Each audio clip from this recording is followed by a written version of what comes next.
Hi guys, it's Hannah, fresh with my new look.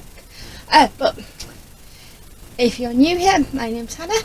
This is my phone going off. But this is a game of Fangs and Thrones, and if you're seeing this, then my first 24-hour readathon went well. I did it.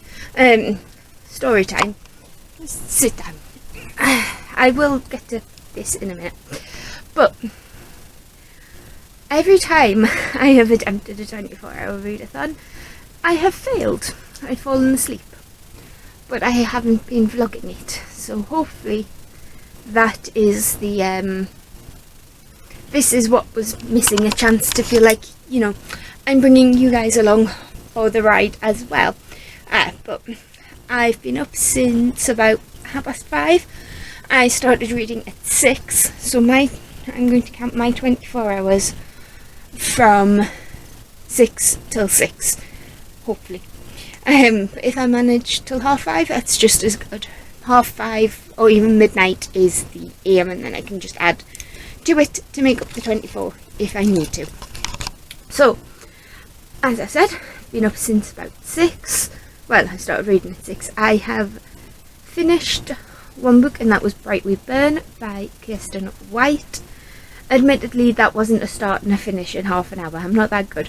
But that was the book I was reading throughout the week, so we just finished that one off. I don't have a TBR as such, but I have started reading Dragon Rising. It's downstairs, which is the 4th book in the Dragon World series by Katie and Kevin Sang, which follows Chinese-American 11-year-old Billy, who at the first book is sent to a summer camp in China to broaden that side of things, so he knows Mandarin and things like that. But when he's there, he discovers an actual mountain called Dragon Mountain, which has dragons inside it, and he meets some friends, and they bond with the dragons and go on an adventure.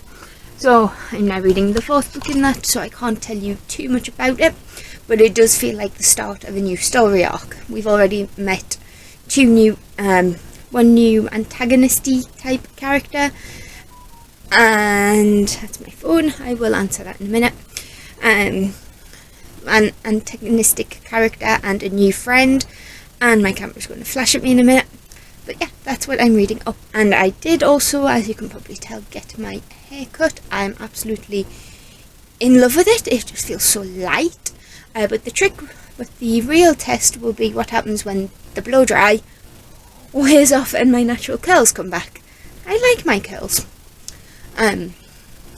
Basically, I cut it this short so that the damaged hair from the dye, brushing, the weight, could just go, and I could have a nice fresh new start with getting my hair to transition to curly, because it is naturally wavy. I think someone's going to probably correct me, but I think my natural hair, which you've seen in previous videos, is probably about a type 2, maybe type 3 in places, so I'm going to have to figure out how to make this look nice and sleek when the blow dry wears off.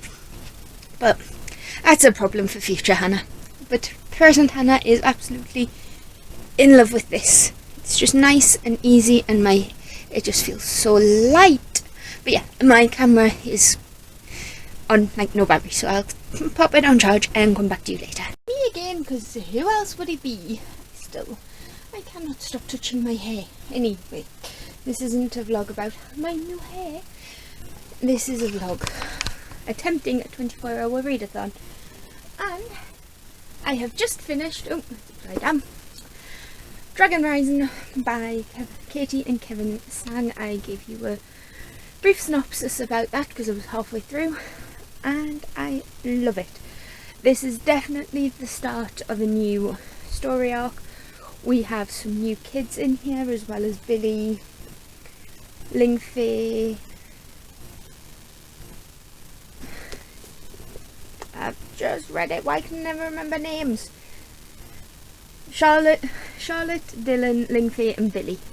We mostly read from Billy's perspective, but Charlotte, Lingfei and Billy and why can I never remember his name? Dylan. Why can I never remember his name? But they are present, as well as 2 new characters, one of which is Billy's new neighbour, Lola, and she just manages to be in the wrong place at the wrong time, as well as the British character Jordan. I swear I have just read this and I am paying attention, but I'm just not good with names.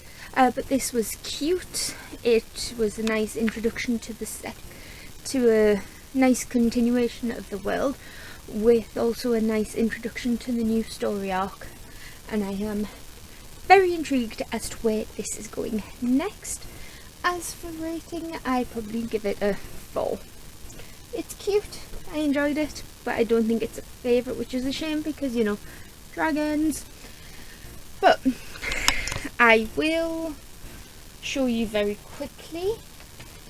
This is my 2022 reading blanket that I am crocheting. Oh, I'm dropping you everywhere. And yeah, I have a row to add for Dragon Rising and a new book to pick. So all of these are books to pick from. So everybody says that it's better to do a quick book during that's better. It's better to do a quick book during a readathon, and considering that was middle grade and I read that fairly quick, I think I'm going to do a middle grade 24-hour readathon. So that is my TBR. I have just decided. So I have Strange Worlds, the travel agency by L.D. Lipinski. Right here. I have 2 Vashti Hardy books right here.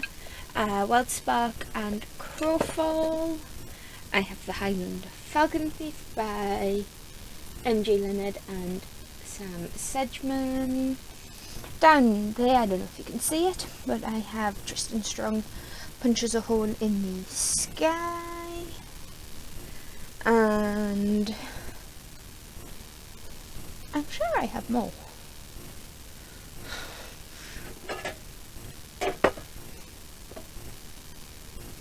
Oh, and I do have some middle grade on the TBR trolley there, but I'm not going to read them unless I have to, because I don't want to read the books I've just bought. I want to concentrate on the TBR. So I think, because it's short, I'm going to read the next 2 books in the, I don't want the command strips, the Eleanor West School for Weird Children series. Does this actually have a name? But they are Down Among the Sticks and Bones, which is the first Portal story, in which we follow Jack and Jill, I believe. So it's almost a prequel. Yep. And then I have the 3rd book, Beneath the Sugar Sky, which is a sequel to the first one, which was Every Heart a Doorway. Pretty sure you guys don't need me to tell you what that book is about, but in this series we follow, seems like it's a variety of different characters who all they have in common is that they found doors to other worlds, to these portal worlds. So I suppose it's portal fantasy. The odd numbers of the series, so 1 and 3, take place in our world, whereas the even numbers take place in these portal worlds. And Eleanor West is a portal girl herself. She seems to have travelled to a different world and came back and set up a school for people like her, for these people who want to go back but can't. I believe there is another a school like this, but it focuses on the kids who don't want to remember their portal worlds. They don't want to go back, and I think we see that later. But yeah, that's the next 2 books I'm going to read. I'll probably do my blanket first because because I can and I don't want to burn myself out reading. I'm going to categorise Down Among the Sticks and Bones and Beneath the Sugar Sky as, what did I put it as the last time? What did I put Every Heart a Doorway as?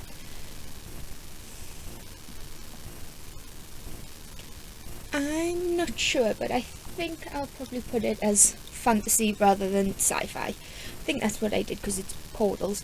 But yeah, I'll do that. Hopefully I get some B-roll for you guys, but you know what my vlogs are like by now, and I'll just come back to you when I finished those 2 books.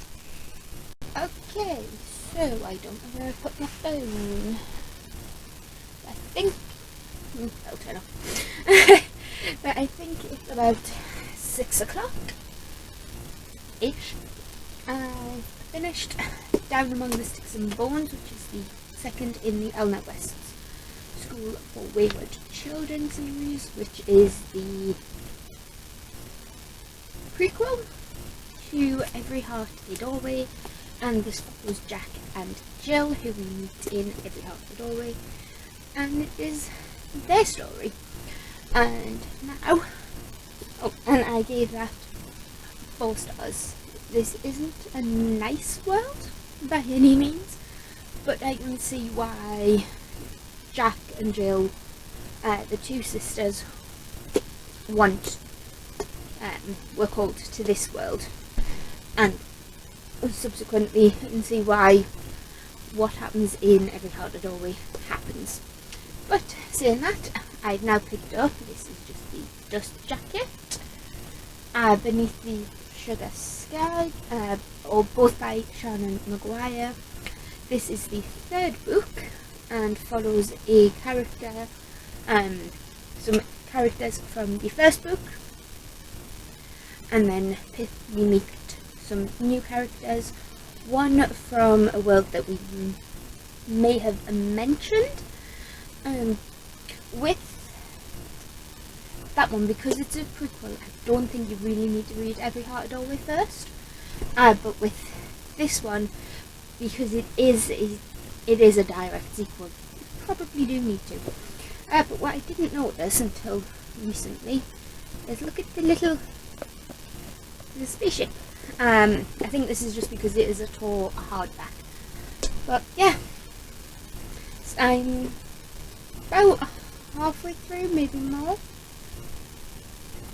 and I am really enjoying this one. I'm liking the fact that we actually get to go to a portal world in this. Well, no, it's, you kind of do and don't go in a portal world. It isn't set in one particular world. We do tend to jump between, which is very interesting. We do meet up with some characters from Every Heart a Doorway. Where did I put my phone? It's going to bug me, because I also didn't have the dust jacket. That's also going to bug me. But yeah, I think so far this is getting that 4. It's not a favourite, but I am still enjoying it. I'm liking being back with these characters in this world. The writing is it's not purple, it is expressionate, and it does have that, it's very cutesy with an underlying sense of danger. There's a darkness behind this nonsense world, and I'm very intrigued. But I'll go read some more, see if I can find my phone and the dust jacket, and come back to you when I finished it. And this is book 2.5. This is the fourth book I'm reading today, but obviously Bright Reburn was just a finish. So technically, Dragon Rising and Down Among the Sticks and Bones and Beneath the Sugar Sky have all been started in this 24-hour readathon, but I'm still counting Bright Reburn as a finish. It still counts as a book read for today, at least. But yeah, I'll come back to you in a bit. So this is not a good angle, but I can't believe it. So I've just finished Beneath the Sugar Sky by Seanan McGuire. And my final rating is going to be 4 stars. I really enjoyed it, but I didn't love it. It was just a fun little romp through different worlds. And I think I like Cora the best so far. I don't know if I'm going to get more of her, or if that was it for her story. But there's something very beautifully sad about the endings to these books, particularly Every Heart a Doorway and Beneath the Sugar Sky. And I can't tell you what it is for fear of spoilers, but if you've read these books, you know what I mean. Just comment down below and see if you get the same vibe from it or not. And I don't know what to read next. So I have my blanket that I need to crochet, and I don't know what I'm going to read next. I'm thinking, because it's only 7:15, I might read Highland Falcon Thief, because that's another middle grade and I do tend to read those fairly quick. Or I might start Pet Cemetery and hopefully terrify myself too much to sleep, which would help with the whole 24-hour readathon thing. We shall see. It probably looks like I'm making no progress, but I am.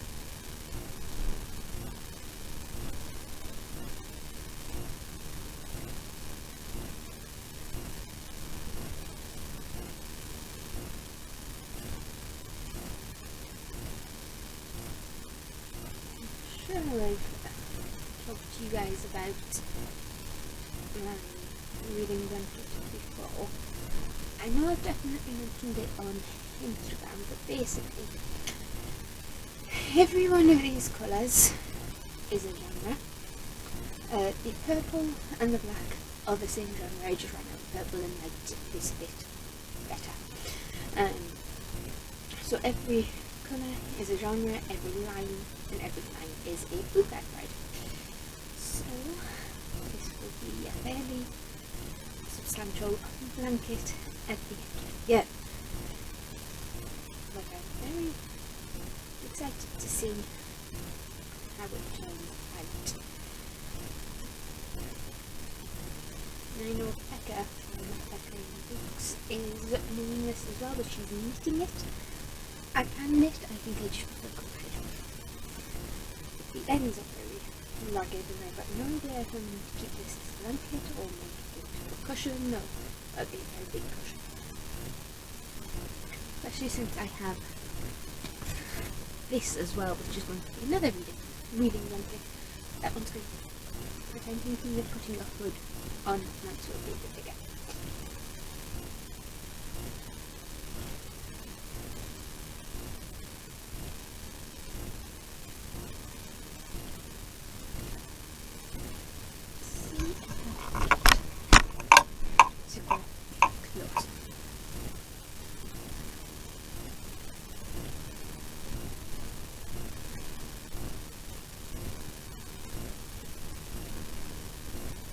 and I'm already in my jollies because I need to be comfortable.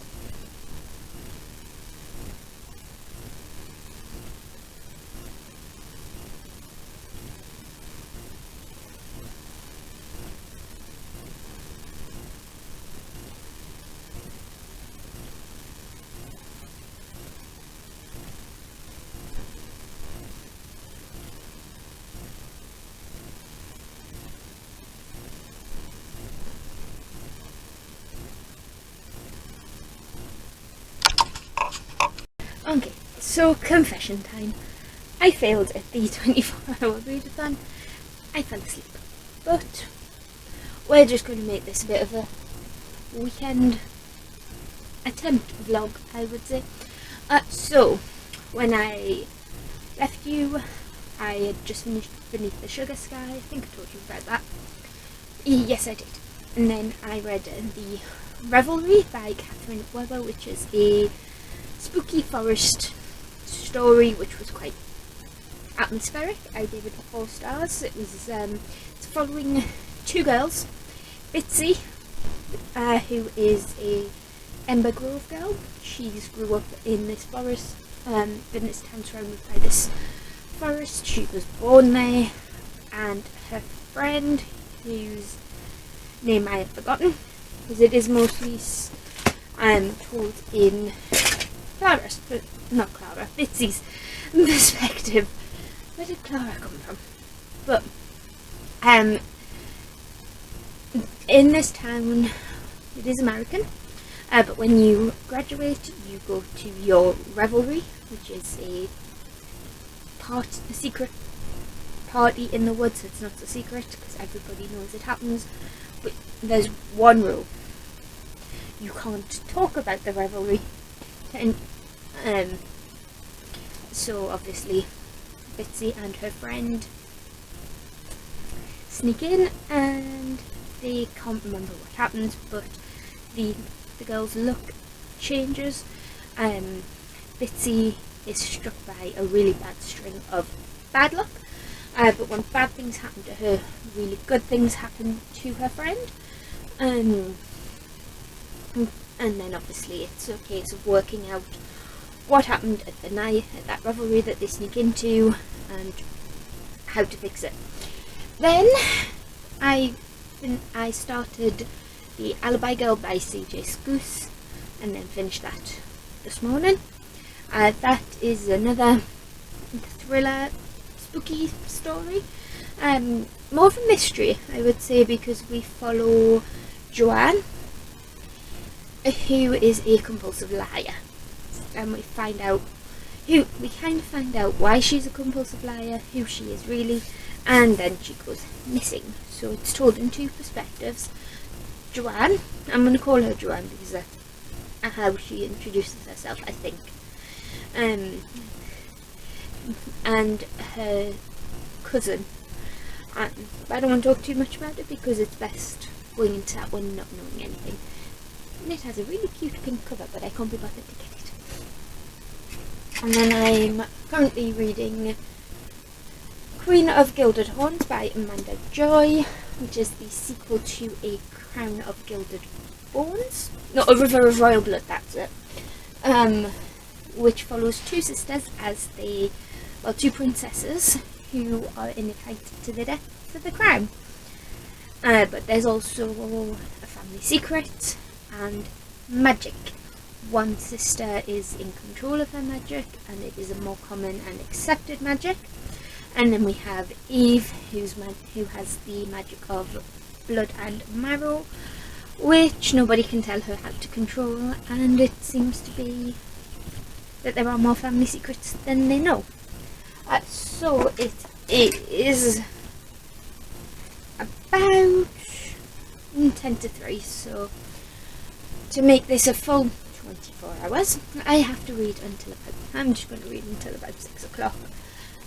And then I'll come back to you and tell you what's happening. But for an attempt of a 24-hour vlog, it went 24-hour reading vlog, it's gone okay. I got my hair cut. It's starting to curl now, as you can see, but it's not too bad. I got that. Then I went out on bug this morning about lunchtime, and I've been tidying my room. One day I might show you what we're working with in here, but it's tiny, so it's not going to be much of a video. But yeah, I'd call it somewhat successful, but that's it for now, I think. So as you can probably tell, new outfit, new day. I was just about to set up for another video that will come after this, when I realised I didn't actually finish this vlog. So here I am, just to give you my final thoughts on A Queen of Gilded Horns, and I enjoyed it.